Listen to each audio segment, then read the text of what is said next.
या राज्याचे मुख्यमंत्री सन्माननीय देवेंद्रजींची प्रचार सभा आहे।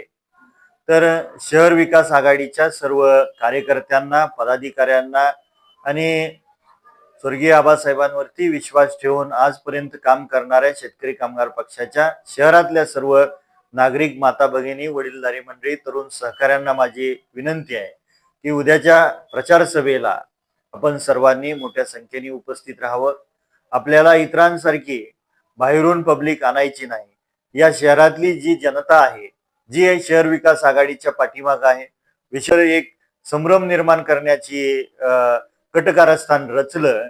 त्यामध्ये विशेष करून आमच्या दलित समाज आणि मुस्लिम बांधवांना चुकीच्या पद्धतीने माहिती देण्याचं काम केलं, त्यांच्यामध्ये गैरसमज करण्याचं काम केलं। निवडणुका जाहीर झाल्या आणि 17 तारखेपासून की अनेक शहर विकास आघाडी संदर्भातल्या काही वावड्या उठवल्या गेल्या, जे काही आरोप करण्यात आले, तर त्या सर्व आरोपांना उद्या छत्रपती शिवाजी महाराज चौकामध्ये सगळ्यांनाच एक उत्तर आणि प्रत्युत्तर सुद्धा मिळेल असं आमदार साहेबांनी आवाहन केले आणि सगळ्या जनतेला सांगितले की उद्या सगळ्यांचे संभ्रम आणि होणारे जे काही प्रत्येकामधले असे काही गैरसमज हे सगळे उद्या दूर होतील। धन्यवाद।